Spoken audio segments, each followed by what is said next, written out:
Ladies and gentlemen, welcome back to the channel, and today it's time to give a little credit where credit is due. A few days ago, Treyarch released a variant game mode called Fireteam Elimination, which a lot of people are calling Blackout 2.0, and it is a lot of fun. Truth be told, the game mode is a lot of fun, so here's how it works. This mode consists of 10 teams of 4 on one of the 5 different Fireteam maps, which is really fun because you have 5 different maps to play on, therefore there's always a lot of variety.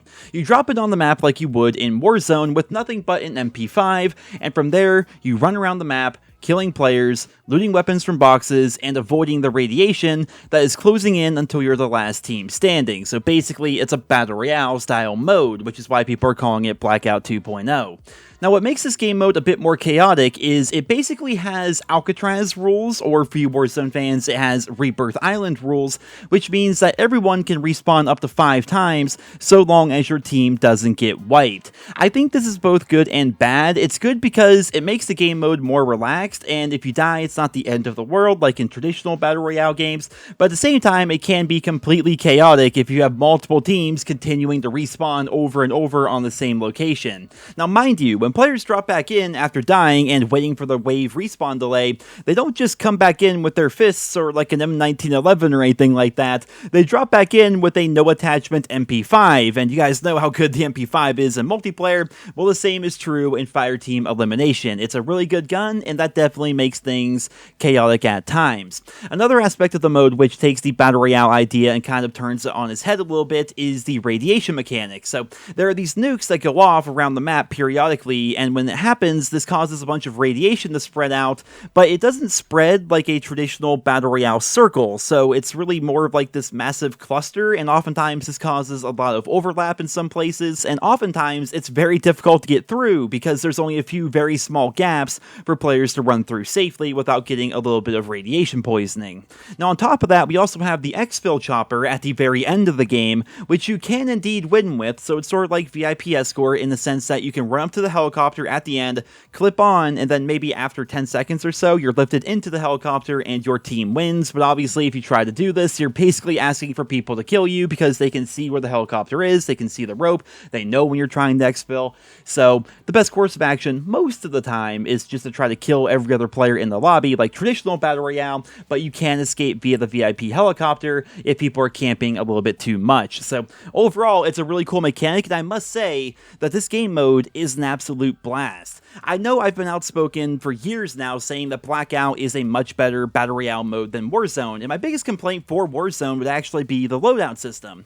Everybody using the exact same meta loadout with the same perks and the same guns and the same attachments is what separates Warzone from other Battle Royale games for better and for worse, right? It's clear that a lot of people out there like having their perfect classes just a few minutes after dropping in, but a lot of players don't, because part of the fun of Battle Royale, traditionally, is the randomness of always making do with what you find. In Blackout specifically, it was all about finding the weapons you could and making do with them, and you always needed to be on the move if you wanted to be successful in that game mode. Like, you drop in, you get what you can, but you have a couple of middling weapons with a couple of attachments each. You think to yourselves, I need to get much more than this. So you go out, right? You go out and explore the entire Blackout map. You go area to area, you engage players as you see them and try to kill them for their loot, and oftentimes when you got to the final circle, it was really fun and really interesting because these final circles were oftentimes filled with the badasses, if you want to call them that, of the lobby, right? The players that are in the final circle of Blackout typically either hid the entire game and therefore have nothing and therefore are just going to get eliminated,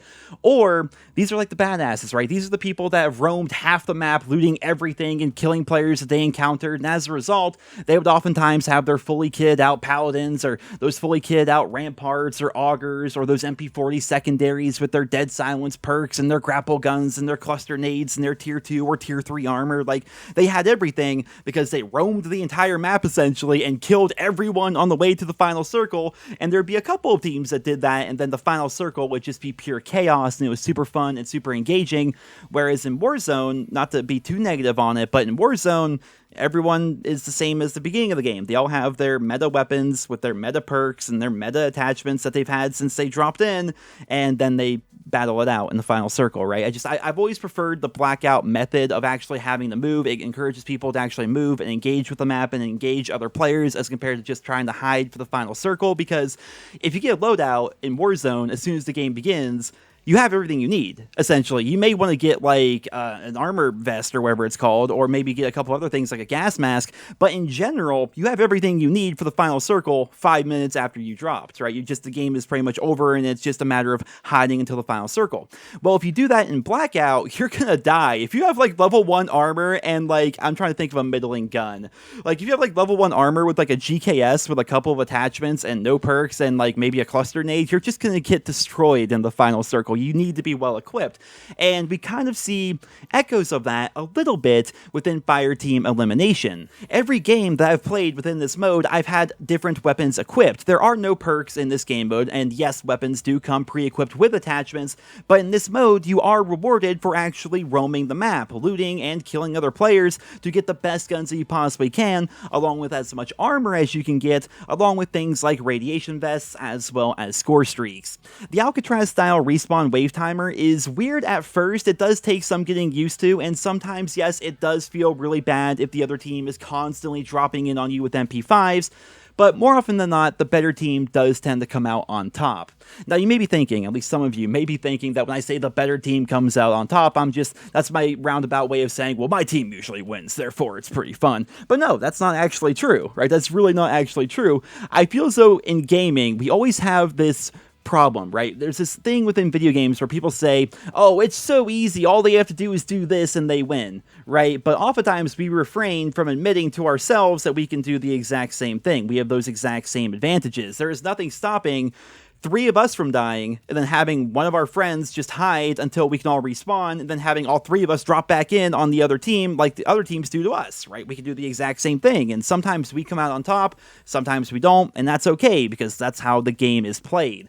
Overall, I would say that this game mode really does bring back the good old Blackout days for me, and it's honestly the most fun I've had in Cold War since Season 1. And obviously, here on the channel, I talk oftentimes about how game modes like this are kind of ruining 6v6, because Treyarch is really spreading themselves thin by trying to add so many different game modes across so many different styles of play, and as a result, 6v6 is definitely taking a hit. But I would like to point out that here with Season 3, we did get 2, in my opinion anyway, 2 really good maps at the launch of Season 3, and now with Season 3 Reloaded, they brought back Standoff from Black Ops 2, which of course is an all-time classic. So overall, I would say that Season 3 is pretty good for traditional 6v6, as well as with its innovative modes like Fireteam Elimination. I'd also like to say that the new 80s action mode is pretty fun as well. It really does invoke those old school Modern Warfare 3 specialist vibes when you play, and that's definitely pretty enjoyable. So overall, guys, there's really nothing negative for me to say here in this video. Black Ops Cold War, in my own opinion anyway, and feel free to disagree down in the comments, in my opinion, Black Ops Cold War is in a pretty good place right now, and like I mentioned at the very beginning of the video, it's time to give a little credit where credit is due. But ladies and gentlemen, I hope you guys all enjoyed today's video. If you did, consider leaving a like, leave your thoughts and feedback on Season 3 as well as Season 3 Reloaded down in the comment section below, and I hope you guys all have a wonderful day.